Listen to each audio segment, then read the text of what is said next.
Welcome to first and only SaaS News Digest featured on LinkedIn, where I cover news, events, and updates that are happening in the SaaS community worldwide. In our first digest today, tech writer Kate Clark reports on the continuing rise in Series A valuations. Young companies are rising a similar amount for Series A rounds as they would have in the past, but at much higher valuations. The median pre-investment valuation for Series A round of funding has increased sixfold since 2010. And that makes $37 million the median pre-investment amount for some of this early-stage valuations. One point to consider here is that VC funds amassed an amazing $70.9 billion last year, and all of this capital following tech stocks, meaning that investors are paying higher prices to win VC deals. Venture investors are more and more willing to overlook some of the traditional growth metrics and benchmarks like sales or user growth. In many cases, a founder's storytelling ability can make up for any weak finances. But what are the consequences of those steep valuations? They allow founders to preserve their equity stakes, but they may hurt companies in the future. And sometimes higher valuations like this can make it difficult to raise capital in the future if the company does not grow fast enough. Leo Polovets is the co-founder and general partner at SUSE Ventures, and he says that the higher the price, the harder it is to raise the next round. And this is definitely a trend to keep an eye on as the valuations continue to rise. And our next digest today takes us into the world of data and IoT, or Internet of Things. And according to Forbes writer Daniel Newman, many large enterprises are running into the data storage and consumption issues. The incredible amount of data that we are creating is helping every industry, providing better and more personalized customer experience. But all of that data also requires solution storage, cybersecurity, and real-time processing in order to truly be valuable. And with edge computing, we gain the ability to overcome all of those challenges. Edge computing refers to processing data locally and at the end of the one network. This data doesn't go all the way to the cloud for processing or storage. Instead, it is processed and used before it's even crossed the WAN. And this makes edge computing closer, safer, and even faster. And these are some of the many reasons that the global edge market is set to explode. The market was at $3.5 billion in 2019, and it's expected to exceed $43 billion by 2027. Let's take a look at a couple of the verticals that are putting edge computing to work in their favor. A recently estimated says that 440 million IoT endpoints exist in the retail and wholesale sectors. Every one of those endpoints in the retail sector represents a data source. And this could refer to Alexa sharing information about your music preferences.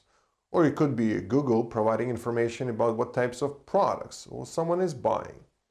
This is very valuable information, but only if a company has the ability to process it quickly. And this is where the solutions like Microsoft's new Azure Percept platform enters the picture. This new Microsoft product allows customers to use pre-built Azure AI models for a variety of data collection at the edge. And this includes things like object detection, shelf analytics, keyword spotting, and anomaly detection. Supply chain are also taking advantage of IoT and edge computing to optimize their networks. Real-time data analytics are essential for strengthening our supply chain and minimizing disruptions. And we also have the industries of healthcare and medicine.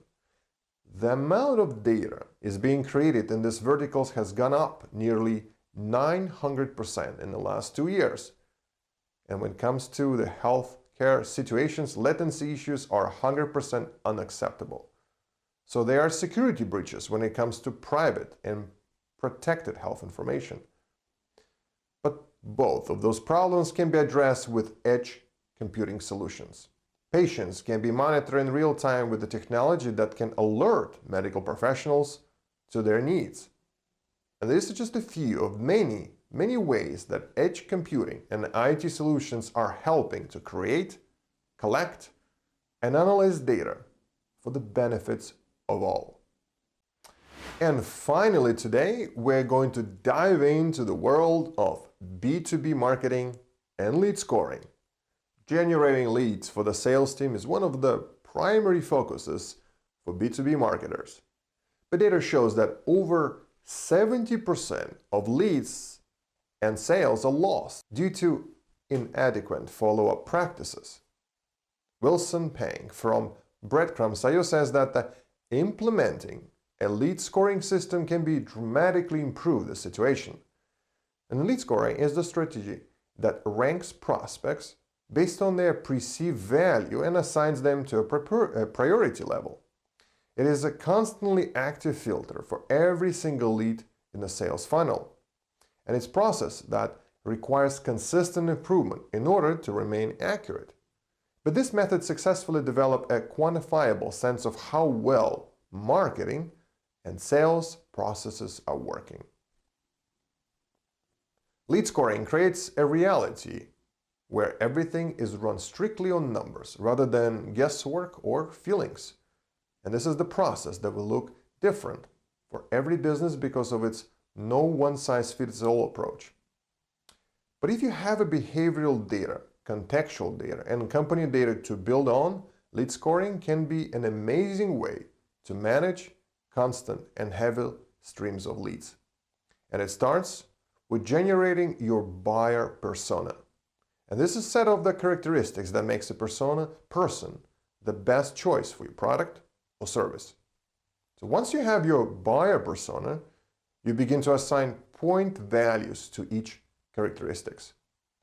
And this involves working closely with your sales team. They have a crucial insight needed to determine which factors ultimately lead to a new customer. And eventually, the sales and marketing teams need to have come together to create appropriate outreach process for each score received in the lead scoring process. An example plan may be that any lead score that under 25 is funneled into the nurturing program until they are more inclined to buy. And meanwhile, any leads that score over 25 are prioritized for the sales team. Be sure to check out our upcoming SaaS talk show later this month that will cover lead scoring in more detail. And we will be joined by Armando Biondi, the co-founder and CEO of Breadcrumbs. I hope you enjoyed SaaS News Digest. The SaaS News Digest belongs to all of us, provides the value to the members of our community because of you. So please, click on like or insightful button, share the SaaS Digest on your LinkedIn page, and let's work together in developing this community and setting new SaaS global standards. My name is Artem Gassan. I'm the general partner at SaaS Growth Ventures, and my superpower, I fuel growth and revenue for SaaS companies. So thank you for watching. I'll see you next time.